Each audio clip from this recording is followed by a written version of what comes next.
Thanks, Ken, and good afternoon, everybody. Everybody's awake? Kinda. She is. Thanks for smiling. Thanks for everybody, our panelists being here today. So we're going to talk about infrastructure lifecycle management. What does that mean? What is infrastructure lifecycle management? And particularly, what does it mean to digitally transform that lifecycle?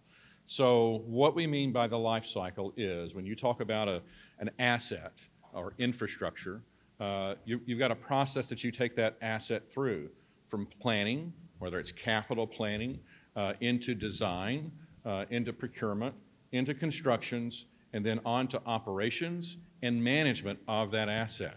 So how do we tie those together? How do we tie those together digitally? How do we transform the processes that are managing those assets? That's what we're going to talk about today, about how we tie the processes together. You know, one of the key benefits to this is as you look at that asset, as you look at the planning that you go through, the design phase that you go through, the procurement, at each one of those phases, you're making an investment, a huge investment in time, in effort, in energy, in actual work, especially when you get into the procurement and construction. You're spending tons of money. So with each stage, that investment that you're making, if you don't effectively hand that off to the next stage, what are you doing? You're losing money, right?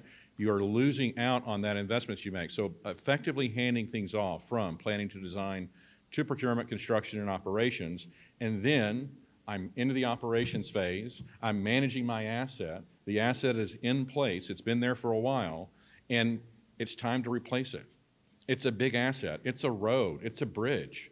And so I've collected tons of data and information there. You've got this huge outlay of information and content and data about it.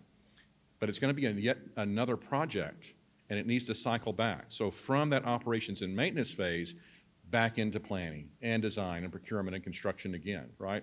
So it's an iterative life cycle, and we're going to talk about how to digitally transform it. So today, what I'd like to do is for each of our panelists, these esteemed colleagues here, to take a minute or two and introduce yourself, your role and your responsibility to your organization.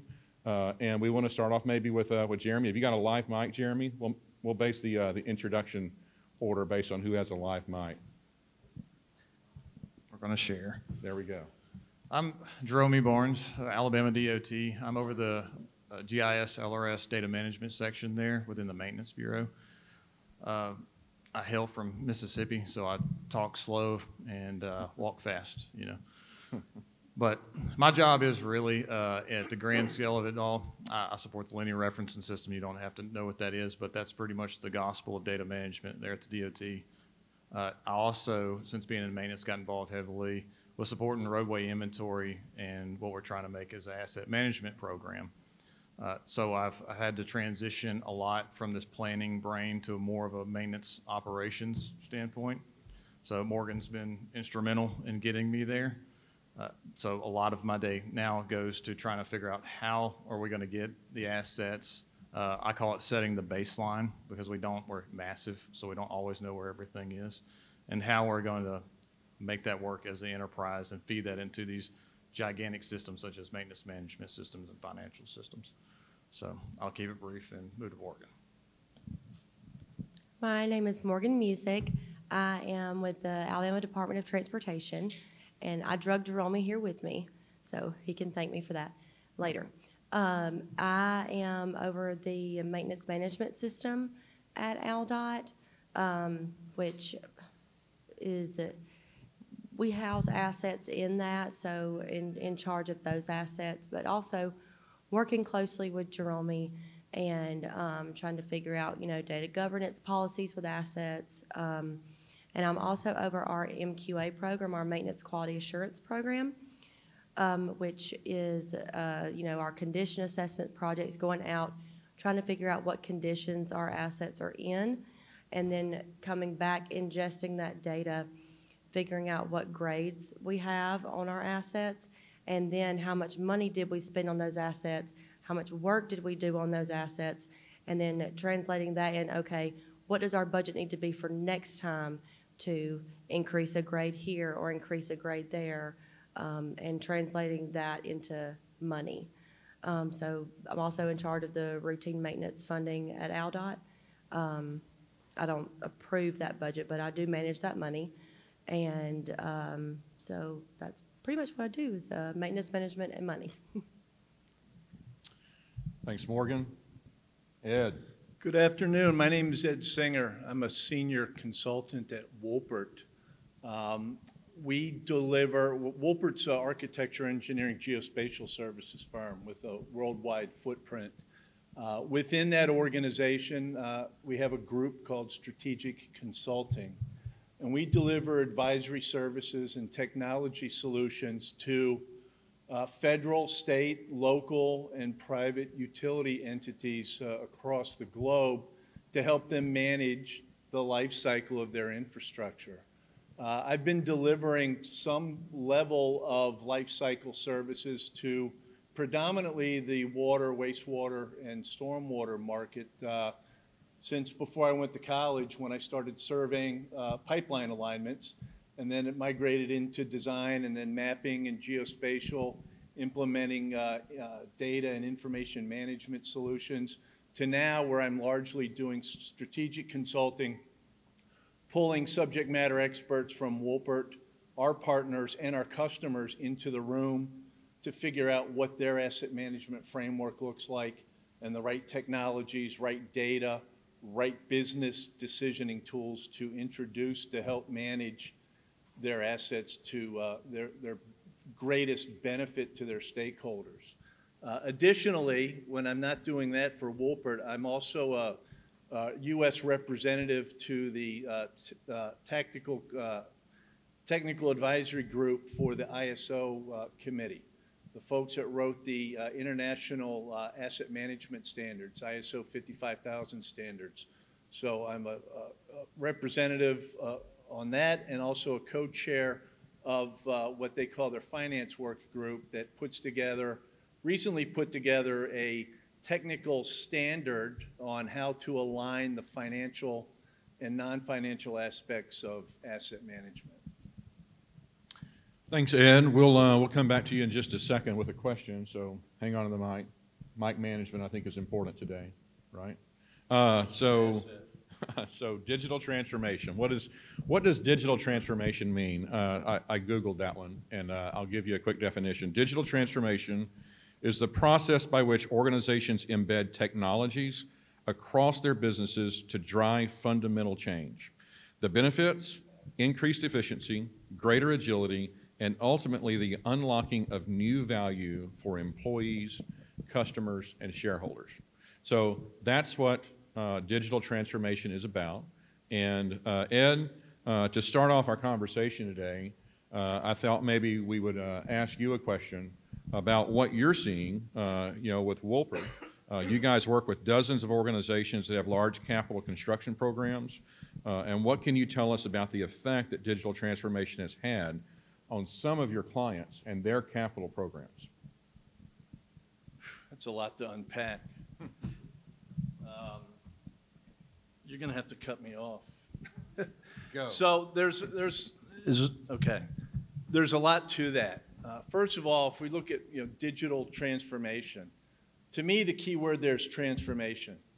Our successful customers are the ones that are able to effectively break down those silos between planning and engineering and operations and maintenance and finance and information technology.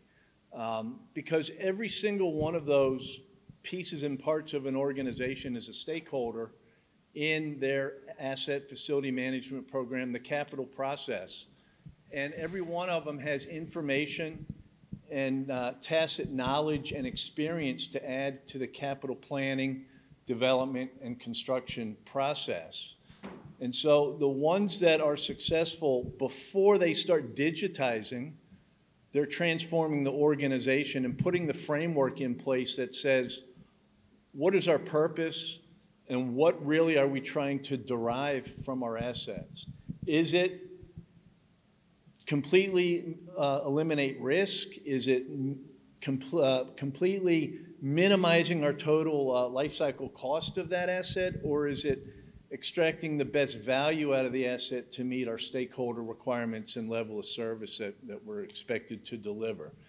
And so our folks that are getting the best bang out of that buck are ones that are looking at total life cycle cost of the asset and not capital costs in one bucket and operation and maintenance in another bucket, but understanding that capital expenditures can often influence O&M costs, and O&M costs can artificially have to be drawn out if you're holding off on replacing an asset and running that asset to failure versus replacing it at a more optimized time in its life cycle.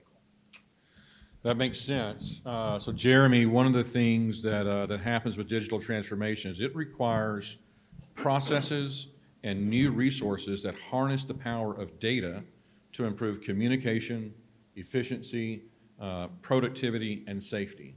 So your focus is in GIS, and have you guys leveraged GIS to harness some of this productivity that can be reaped through digital transformation? Yes, yeah, yes and no. So we originally hail from the roadway inventory, where everything is kind of this mainframe. It belongs on an LRS kind of. It's not spatial, but you can make it spatial if you want to. It doesn't necessarily. It's like if we knew where a guardrail was, it was good to know where the guardrail was, but it did nothing at that time for maintenance management or anyone else. There wasn't very much information there.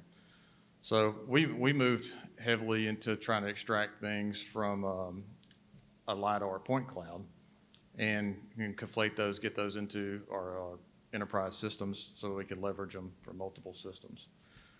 That is a very hard thing to sustain over time and extremely costly. So we mix that now with a lot of boots on the ground, which you wouldn't say that's GIS. That's field crews still collecting some things through Excel sheets, as well as we have full-blown mobile applications out there collecting certain assets. So, and it's a mixture because in ALDOT we're regionalized. So we essentially have 6 DOTs really, and some buy in and some don't. So we kind of try to make these things like a grassroots effort and get people to buy in, and we have made I would say great strides in the last 4 years, really. Before then, it was somewhat frowned upon to make a lot of our districts and areas actually go out and do things with technology behind them. They didn't want people to actually have to do that. They want to encumber the district folks with trying to learn something new. They wanted them to just get the information, get it into some sheet where they could know what was going on in their little district right there. So we've made it a long way. I mean, Morgan's helped out a lot with that, getting the districts to buy in. And that's really where it is now. It's still a grassroots effort a lot of times. You got to go out there, you got to prove it to them. But now they're mostly excited to do stuff like that. My group also is more equipped to take a lot of data from different sources in and massage that into one gospel, feature we all use, some authoritative source.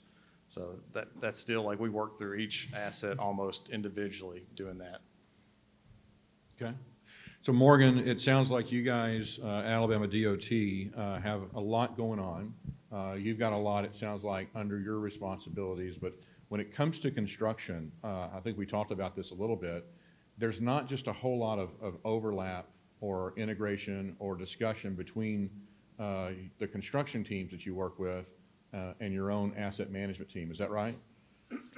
There's not a whole lot, but we just procured a new maintenance management system that we are currently implementing right now and getting that built out.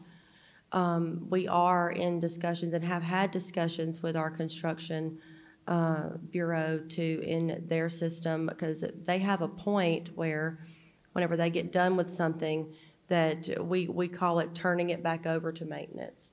And so we've had discussions with them about maybe putting in a checkbox in their system or, something to that effect to let us know, okay, this is when this is turned back over to maintenance.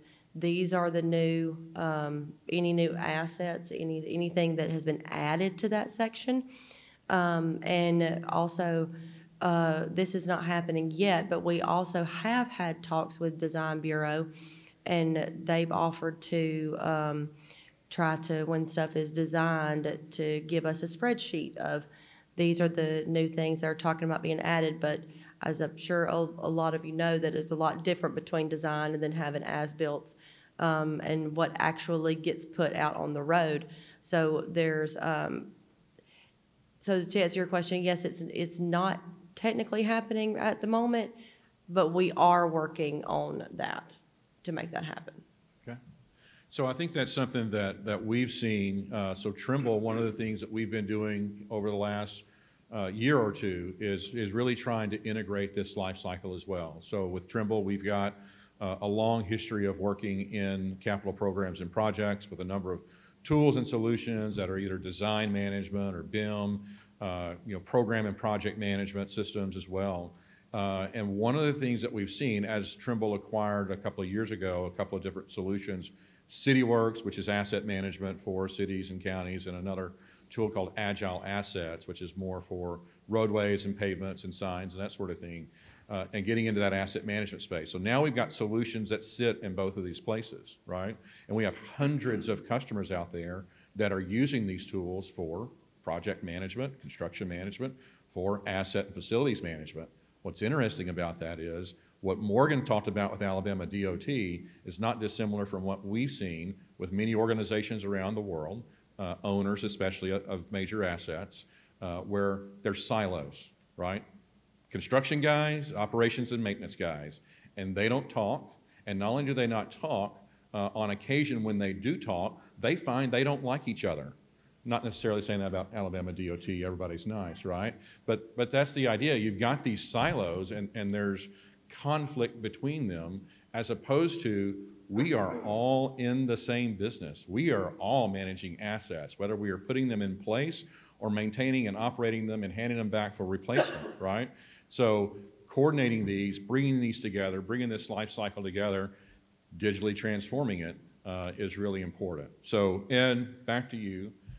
So that was kind of the first part of our discussion where we wanted to talk about construction and how that's being managed. Now talk about, from your standpoint, this is really your expertise, what you do for a living, is focusing on assets and maintenance and really transforming the way an organization works and manages those assets. So tell us about what you're doing, what you're seeing. What are the challenges that you guys are really seeing out there for someone to say, I'm ready, I want to buy an asset management system tomorrow. Ed, what should I do?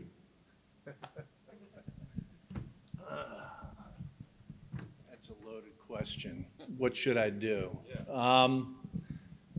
I come back to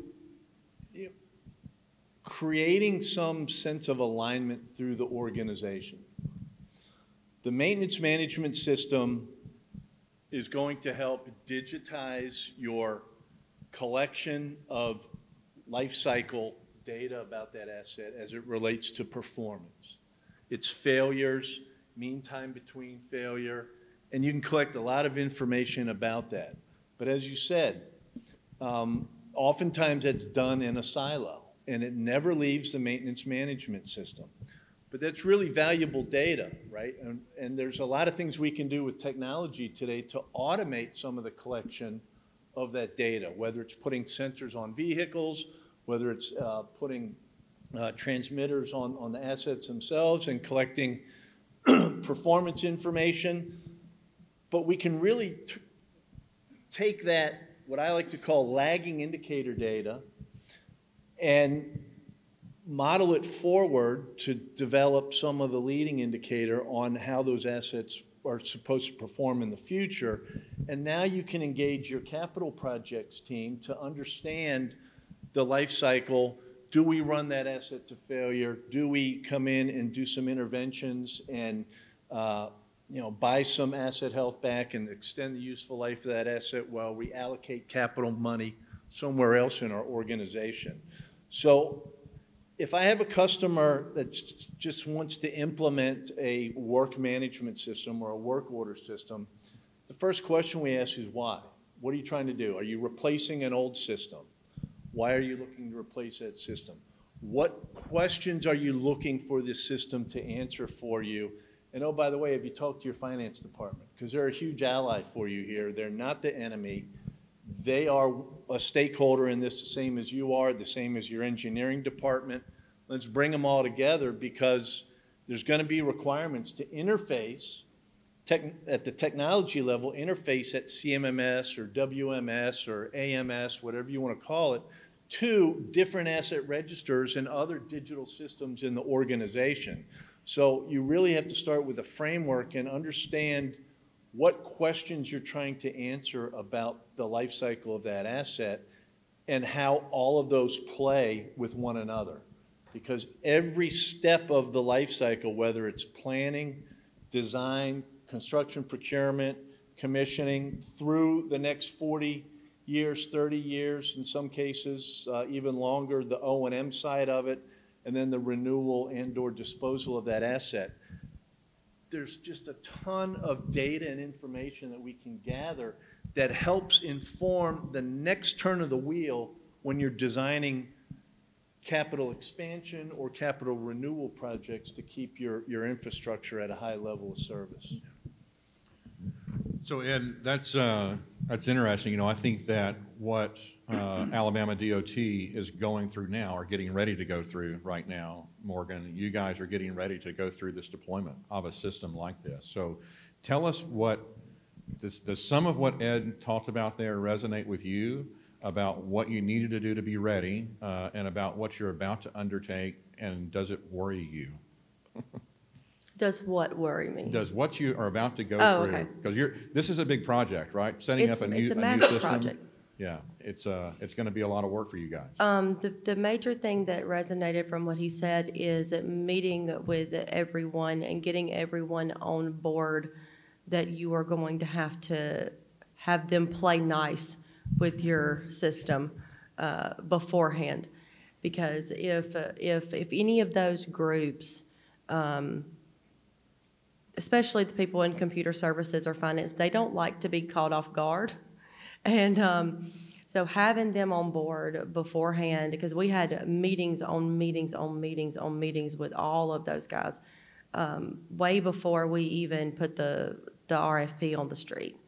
And making sure that we were all aligned, that everybody was on board. This is what we're going to do. We don't know how we're going to do it yet, but this is what we want to do.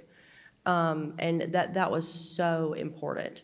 And then even having those people come in and be on steering committees, and having a representative from all of those groups in the room, because they can point things out about different systems or what somebody says that you don't know and that you can't point out.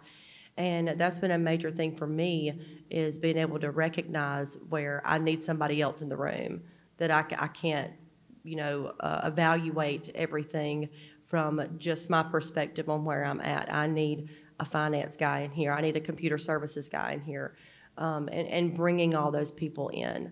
And also, like he was talking about, that I feel like there is a major difference between a maintenance management system and an asset management system, and figuring out which one of those things you're after, I feel like is very important. And because, in my opinion, there's one side of that is very, very work heavy and performance heavy. And then there's another side of that that's very asset forward, that is doing everything based off of one asset. So figuring out which things are important to you, I feel like is key. And when we're rolling this out now, we've also simultaneously, Jerome is, and we're working together on and talking on all this, we're doing a pilot with asset collection and trying to have those have parallel tracks to hopefully put the maintenance management system online with assets in it. And I feel like that's going to be really, really important for us and for our districts and the guys on the ground, because I like to say without their buy-in, you don't really have a lot. They're the ones that are going to be entering the data. If I even had another thing that was really important for me is I pulled some of those guys up on my steering committee for the maintenance management system and had them come up to Montgomery and be a part of that because they like to feel like they're heard and that they're involved, and I feel like that's important. So Jeremy, you guys have gone down a long road here. The RFP, requirements gathering before you get to the RFP, the evaluation, the selection of a tool. The rubber's about to hit the road. It's about time to put a system in place. What do you feel like are some of the key characteristics or key things that you guys need to make sure you do to make sure that this is successful? I mean, initially, right off the bat, I was worried. I was kind of hoping Morgan would slow it down, but did not, because we didn't have everything located. We made a decision around 2014 to move away from a mainframe roadway inventory system, which I just mentioned earlier. That was fantastic in process and documentation, but very bad to integrate with. So we kind of, if I would have, you go back hindsight, I probably would have said, no, we need to leave that on, build something parallel. But we wholesale turned it off, moved our focus to strictly pulling assets from point clouds and trying to go through change detection to tell when things change. And it is very hard to do in-house with a crew of 2 to 3 people. So I was initially worried that we don't have everything up to date asset-wise. We don't know where everything is. I have a huge thing where I never knew where any of the scoring or 2-foot shoulder was on rural state routes, and that was always a big thing. Couldn't find it. Don't know where it is. Don't know where we have it. Don't know where it's been put down. We could dig back into projects, but that initially when she said, hey, maintenance management system is going to spin up, everybody in the requirements, she brought me in on the requirements and specifically put in terms that it has to integrate with our enterprise GIS system that we'd spent the last 8 years building. And so there was no more playtime. We had to get everything located. I fired off the pilot project to try to get everything. I thought I would have a statewide run by now. Our pilot project took 2.5 years to get signed off on upstairs. So I'm still worried about we won't have every assets. That will be a LiDAR extraction where we pull it in. We're doing the conflation in-house and putting in our events that feed into a maintenance management system. But still, that sets the baseline, and we still have to keep that up with our roadway inventory system, which is boots on the ground. So that's a brand new application now too. So at the same time, we had maintenance management system, we had an asset extraction program and location extraction program going, our pilot, and we also had a brand new roadway inventory program being spun up simultaneously, as well as we redid our whole enterprise GIS engine at the same time too this year. So it's been a difficult thing to keep those in sync and timelines and the applications that depend on this information to flip the switches at the right time. And at the same time, you're sitting there worried, well, am I going to have the assets located and massaged in by the time they push go on each area? We're going to, I think, go by area. So that's what I've been trying to beat them to the punch of getting everything done and getting everything into our enterprise accurately, because we could say it's there and it might not be there. We got to check it too. That's definitely been the worry that in my head, how are we going to get all this information in and how are we going to maintain it as well? Because we're building 2 or 3 new programs all up at the same time and shifting personnel around. And I think one of the biggest things that settle me down is AlDOT. I've been to a few DOTs. And I've seen the best and worst, including Georgia DOT. So I've been I've seen the shifts in personnel that can slow a project down or things like this, and there's no way in hell we would have got this done without good people. Because I'm in maintenance, and my GIS support staff and IT are just integrated with us continuously. So we don't have any friction, everything, when we say something, they believe it. There's no going behind saying, hey, what did he really mean? It's just that we say the words, they come out of our mouth, and we do them.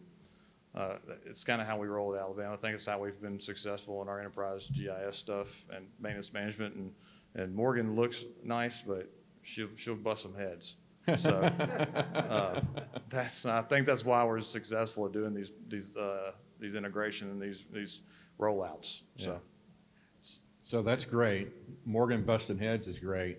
But for Morgan to bust heads, one of the things that I've always thought was really important is you got to have buy-in from the top level, right? Senior leadership of your organization. So Morgan, before you hand that off, quick question. Somebody at some level, the Alabama DOT said at some point, we're going to do this. We're going to change these systems. We're going to get a better system.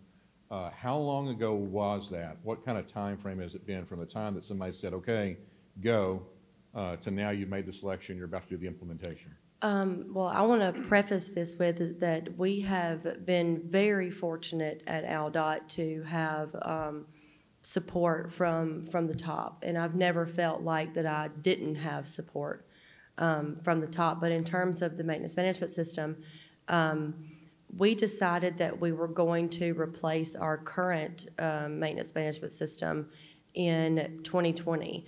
We had not gotten a green light yet, but we decided that that's what we were going to do. So what I did was I said, okay, I'm going to start writing requirements. Even though I don't have a green light yet, I don't know what is going to happen, but I know it's got to go, or else we're going to get to a point where it's just going to die by itself. So I went ahead and started writing requirements so that whenever I did get a green light, I was ready and could immediately put an RFP out. And so that's pretty much what happened. It took about a year to get the requirements situated, which, I mean, it took about a year, but we weren't in a hurry because we didn't really have a green light yet. And then I guess it was in the beginning of 2021, we got a green light and ended up putting an RFP out in May, and then did one round of proposals, did a second round of shortlisted in-person demos, and then made a selection based off of a point system best value approach. And we were able to have a contract in place with the selected vendor by the beginning of this year. And we are on a schedule right now to have a pilot ready to go by roughly end of the first quarter next year. Okay. So a pretty good while from 2022 to end of 2020 to end of Q1 2023. The green light was at the beginning of 2021. Okay. So 2 years from the time someone said go to having a pilot system up and running. Ed, does that sound similar or what you've seen in these types of processes and implementations? If not longer. Yeah. I say we did this pretty quickly. Yeah. Yeah. Yeah. So one of the things that, as we look at this industry, particularly with the, construction processes, there's a lot of challenges that come along with it, and the characteristics of the industry itself that make digital transformation difficult. One of those is fragmentation. So if you look at construction projects, they're typically fragmented along the value chain with specialists generally operating in one or a small number of disciplines, right? So you've got your specialty contractors that make things fragmented. Lack of replication. So if you look at, just Alabama DOT, the number of projects they do is substantial. The number of roads they do, that's the business they're in, but no road is the same. Every one of them is different, right? So it's hard to replicate what we've done from this one to that one. And then transients. You mentioned this, Jeremy, when people move from either one contractor that was, performing this role in our last job, it's a different contractor this time, or this person's left this organization, gone to another. And then decentralization as well. Large projects tend to be highly federated, right? So you've got, different power structures and different silos of information and processes. So it gets difficult to manage these, but what you hear here, I think, today, and what we see in this space, is that there is a real benefit to tying these things together. And really that benefit comes through standardization of processes, tying everything together, looking at and evaluating those processes, as Morgan said, was really important for you guys to understand what the base requirements are. So you're addressing all of them. And if you're not addressing them, you know you're not addressing them. You know we're going to have a gap here, right? And if we're going to standardize our process and miss this particular issue, there needs to be a workaround. So we've got a couple of minutes left, and this has been a great panel and a great discussion. Just wanted you guys to take a minute or two, if you would. Well, any closing remarks or thoughts? First, I'd like to thank my co-panelists up here. You guys got a lot going on, for sure. You described what's essentially is 3 parallel projects or programs going on, but what's obvious to me is they're tightly integrated at some point, right? The GIS is a repository for your assets. It's got to feed information into your CMMS and so forth. The other thing that you mentioned earlier that is typical in my experience with DOTs is each district sort of operates differently. Is this CMMS project DOT-wide? Are you rolling it out at all the districts simultaneously? No, it won't be a simultaneous rollout, but we will gradually roll it out by area, but I will physically go into each district. Yeah, that's smart. The other thing that makes sure all this stuff is successful is having some sort of change program wrapped around it. Some people call it change management. At Woolpert, we like to call it change enablement. You're introducing new business processes. When your CMMS is implemented, you're going to require 100% usage of it. Otherwise, the information's not reliable. So you're asking people who've been doing their job one way for a very, very long time to now all of a sudden start doing it differently.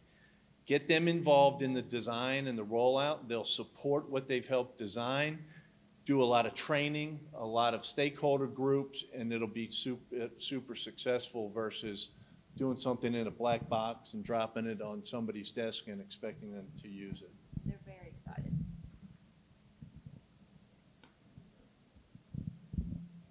Final thoughts, guys? All right. I'm a karaoke guy, so you gotta be careful with me. I think if I had a closing remark, and this probably be Morgan's too, we do a lot of things well, I believe it, ALDOT, especially NNS with Morgan. One thing we missed early on was governance and stewardship. We missed the boat on that one early on, and so now we're really paying the price of not knowing where things are actually going to come from and who owns it, and it's kind of loosey-goosey.